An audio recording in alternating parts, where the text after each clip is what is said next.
O harém foi o coração do Império Otomano. Era uma corte interna composta pelas mães, esposas, concubinas, criadas, filhas, tias e demais mulheres do sultão.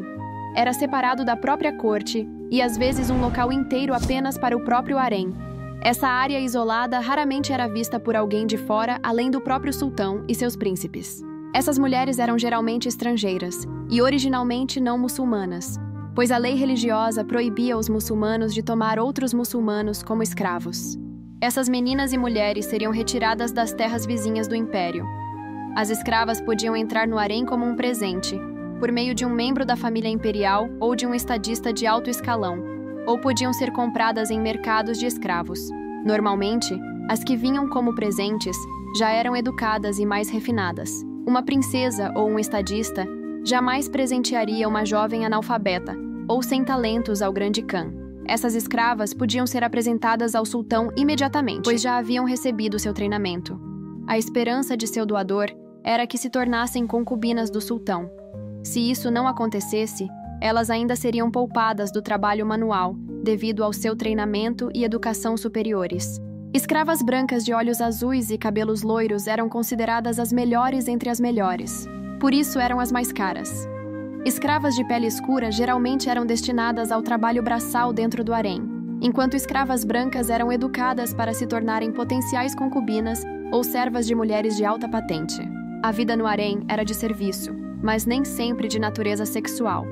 Na verdade, apenas algumas poucas mulheres realmente viam o sultão e dormiam com ele. Existiam certas exigências para que uma mulher tivesse o privilégio de visitar os aposentos do sultão.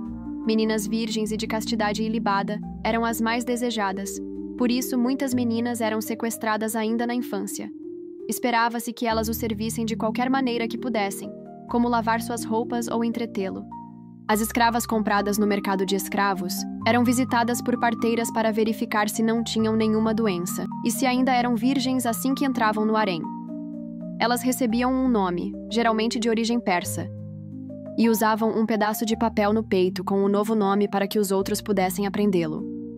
Elas eram exaustivamente educadas por professoras, aprendiam a ler, escrever e falar turco, recebiam ensinamentos sobre religião e o Alcorão, também aprendiam a bordar, a dançar, a tocar um instrumento, basicamente algum tipo de talento. Segundo Postel, que escreveu em meados do século XVI, as escravas treinadas na arte da agulha eram aquelas que não tinham a beleza e a graça para ascender a um status mais elevado.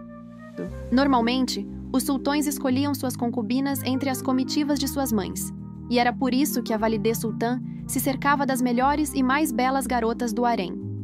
Do reinado de Mehmed II até o reinado de Suleimã I, o harém ficava no Palácio Velho, que o sultão visitava de tempos em tempos para ver sua mãe, suas consortes, seus filhos e também para procurar novas mulheres. A sultana Validê organizava entretenimentos para o filho, exibindo as moças que, segundo ela, poderiam atrair sua atenção.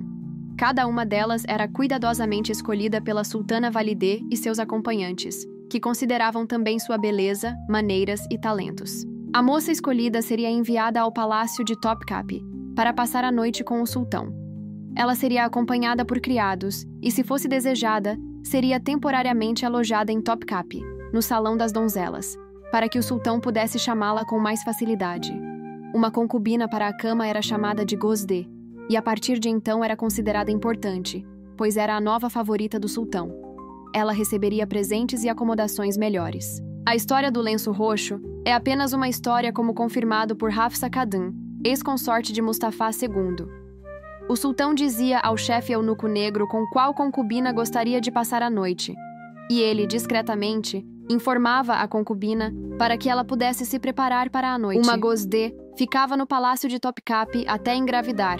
Após isso, retornava ao palácio antigo para se preparar para o parto, no lugar onde residiria com o filho. Luigi Bassano descreveu as Gozdês. Dentre elas, jovens cristãs, o grão-turco escolhe a que mais lhe agrada, mantém-na separada por 2 meses e diverte-se com ela como lhe apraz. Se ela engravidar, ele a toma como consorte.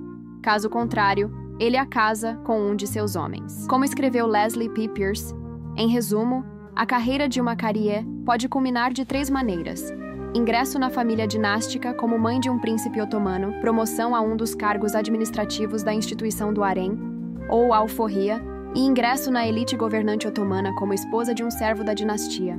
Se uma concubina engravidasse, havia 2 caminhos para ela. Se desse à luz a uma menina, ainda poderia voltar para a cama do sultão.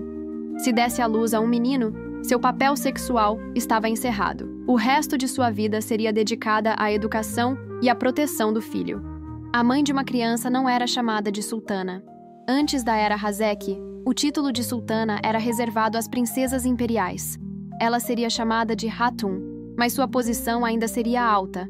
Seu salário seria aumentado, seus aposentos seriam maiores. Ela teria mais funcionários, pois agora tinha um filho para criar. Ao contrário do que a série retrata, a sultana Valide não tirava os filhos de suas mães. Cabia às concubinas criar seus filhos. De tempos em tempos, a sultana Valide fazia check-in para garantir que tudo corresse bem.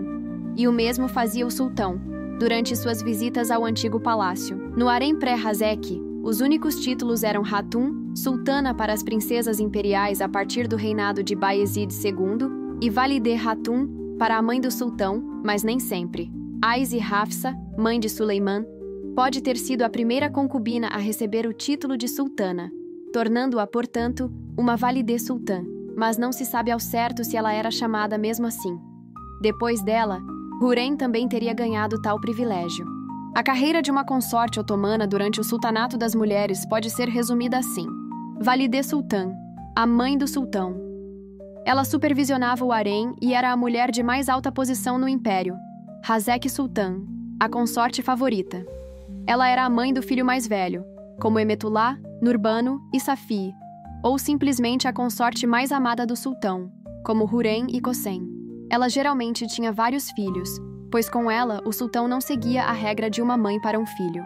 Princesas imperiais. Elas geralmente estavam abaixo da sultana Hazeki, pois esta era mãe de um possível sultão, concubinas de categoria não Hazeki, que eram mães de crianças. Seu título era Hatun, que significava senhora, e seu salário era extremamente menor que o das Hazekis. Geralmente, elas não tinham condições de realizar projetos de construção, mas às vezes podiam financiar orações, recitais em mesquitas ou pequenas instituições de caridade. Concubinas sem filhos, de categoria não Hazeki. Seu título também era Hatun, mas como não eram mães de filhos imperiais, sua posição no harém era inferior. Gosdes, concubinas com cama, residiam no palácio de Topkapi porque estavam na mira do sultão, como seus nomes indicam. Ou elas engravidavam e, portanto, voltavam para o palácio antigo, ou continuavam compartilhando a cama do sultão até que ele se cansasse delas. Concubinas simples. Eram as cariês. Elas não tinham título nem status. A hierarquia do harém se tornou mais complexa e rígida com o passar do tempo, e um grandioso legado foi cravado na história, a partir do período chamado Sultanato das Mulheres,